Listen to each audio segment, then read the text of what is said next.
The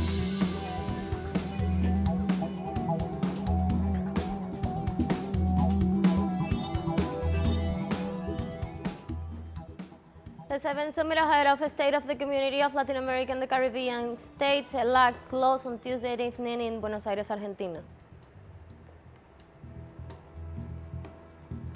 In Peru, students, indigenous people, and other groups of society lead the so-called Great National March to demand the resignation of Dina Boluarte. The Muslim community in Afghanistan and Pakistan demonstrate against the weekend's burning of the Koran in Sweden by right-wing activists.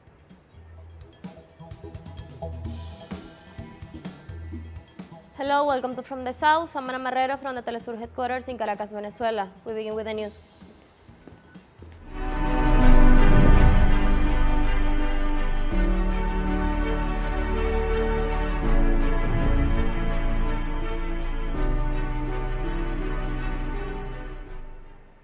The seventh summit of head of states of the Community of Latin America and the Caribbean States CELAC closed on Tuesday evening in Buenos Aires, Argentina.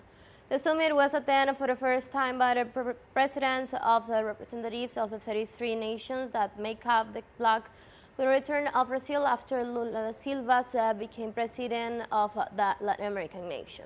The main points of the agenda were the consolidation of the region as a space of unity and diversity and its integration with high levels of inclusion and development. St. Vincent and the Grenadines is now the new pro tempore president of the bloc.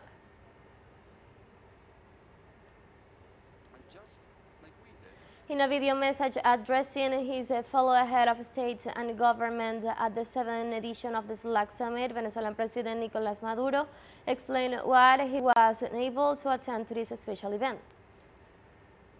Reasons beyond our own control, permanent conspiracy, permanent persecution, permanent threats, calculated ambushes made me take the most correct and fair decision, I think, not to fall into provocations that intended to ruin this long-awaited moment, so special for Latin America and the Caribbean.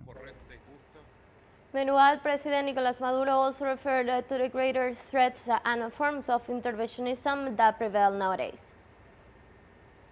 The greatest of interventionism, trying to destabilize our societies. The greatest of interventionism, trying to return to the time of Cubs d'etat, of assaulting the role of law. The greatest of interventionism, threatening countries with military interventions. The greatest of interventionism, as they have done with Venezuela, as they have done with Cuba for 60 years, and with Nicaragua, is to impose coercive and unilateral measures. Lastly, the Venezuelan president stressed the need to create a powerful General Secretariat of the Community of Latin America and the Caribbean States to accomplish a real coordination between nations. Our organization should discuss and decide in due time the creation of a powerful General Secretariat of the Community of Latin America and Caribbean States, an entity that coordinates all the initiatives of our countries on a daily basis, 365 days a year, and that truly fulfills with dignity a General Secretariat that fulfills with dignity the need to coordinate us more and more. During his participation at the regional summit, Colombian President Gustavo Petro denounced the violations of the Inter-American System Treaty that have occurred during the last few years and spoke in defense of the Peruvian President Pedro Castillo. Why do we have to continue to maintain violations of the Inter-American system despite the fact that our government signed the treaty in the past? Why do there have to be parliamentary and violent coups? Why are popularly elected presidents in prison when they should be at this table? Why are the political rights of any citizen being violated by administrative and even parliamentary authorities when the charter that we all signed in 1972 does not allow the violation of the political rights of any citizen if it is not by sentence of a criminal judge? In his speech, the Colombian president also stressed that Latin America is a democratic pact where there are shared benefits between right and left-wing governments. It is time that the Inter-American system put to the order of the most powerful 21st century allows for a democratic pact in our territory. where the right and the left do not believe that when they come to power, it is to eliminate their opponent physically. This coming from the Colombian president who has seen in his land thousands of leaders of the Colombian left murdered. There has to be a democratic pact as it was proposed in 1972. If we come to power from the left, it is not to imprison the right. In Latin America, there should not be a single political prisoner. Let's take a short break now. Don't go away.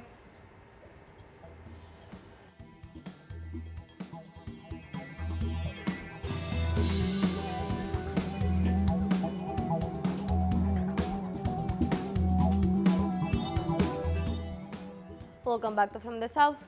In the press conference at the CELAC 7 Summit, Santiago Cafiero, Minister of Foreign Affairs, expressed the need to strengthen negotiations regarding climate change in order to foster comprehensible development within the region. Environmental and disaster risk management cooperation. With this goal, right from the outset of our presidency pro tempore of CELAC, we decided to raise the visibility of the consequences of climate change and the particular effects this has on the Caribbean states, while at the same time strengthening the regional position with regard to negotiations on climate change in order to foster comprehensive and sustainable development in the region within the context of a just transition. In his speech, the foreign minister also highlighted that they have been carried out many activities to foster integration in the region. Fourth, there's culture and education for our people. In 2022, we carried out many activities to foster integration in a region, ensuring the universalization of access by young girls and women and adolescents to the educational system, working towards digital education, also making headway in preparing youth around the world to engage with new technologies and knowledge-based services. The president of Bolivia, Luis Arce, also expressed his solidarity with the victims of police repression in Peru and called on the Peruvian government to seek mechanisms that lead to the path of understanding. Like all CELAC states, the plurinational state of Bolivia is respectful of international law and of non-interference in the internal affairs of states, but we cannot simply ignore a situation such as the serious political and ongoing social crisis in the sister nation of Peru. We are blood brothers with the Republic of Peru, and we are dismayed because dozens of Peruvians have died and hundreds were injured in the midst of social protests. We sympathize with the victims of violence. I believe that from CELAC we must express our concern for what happened in the sister Republic of Peru, and we must urge the institution of the Peruvian state to take the path of understanding together with its people to recover social and political peace in their country.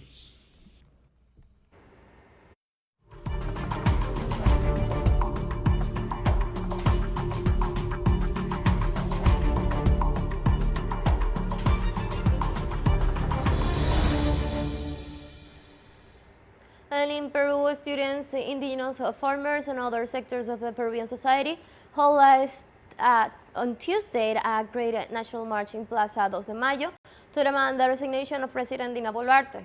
Thousands of Peruvians carried out a new great national march demanding the resignation of Dina Boluarte, whom they hold responsible for the repression of the protests that had left at least 62 people dead.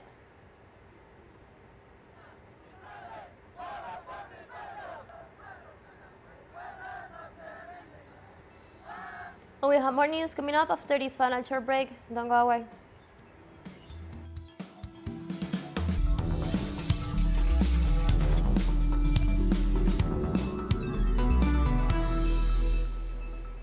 Welcome back. The Muslim community in Afghanistan and Pakistan demonstrated against the weekend burning of the Koran in Sweden by the right-wing activists. Citizens in Kabul and Islamabad expressed their disapproval of the actions of the right-wing extremists who set fire to a copy of the Muslim holy book in the city of Stockholm. Afghan authorities also demand that the Swedish government take appropriate steps against this perpetrator to stop Islamophobic and anti-Muslim acts in its territory.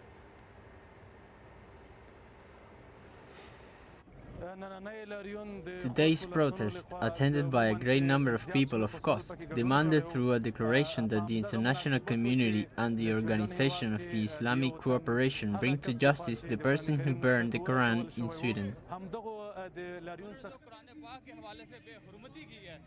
We will protest against the disrespect that they have shown to the Quran in Sweden, and we will emphasize to the international community that such actions don't achieve anything except hurting the sentiment of Muslims. We will protest this. In the coming days, we will adopt better measures and do whatever possible on the diplomatic and political levels.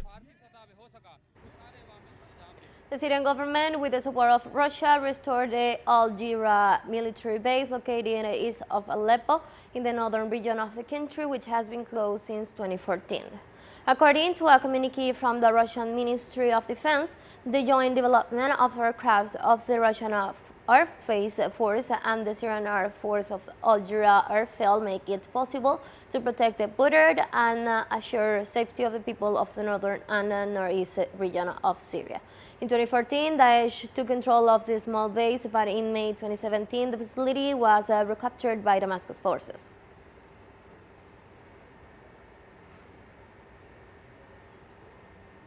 In Yemen, 3 children were killed and another injured after an aerial bombardment by a foreign coalition led by Saudi Arabia and Al-Hudaydah province. The attack carried out by the combat plane targeted a village of Al-Shara. Authorities in Al-Hudaydah province announced that 110 violations by the aggression forces were recorded on the west coast during the last 24 hours. The bombing comes as the Yemeni and Saudi representative works to resume the truce negotiating by the United Nations.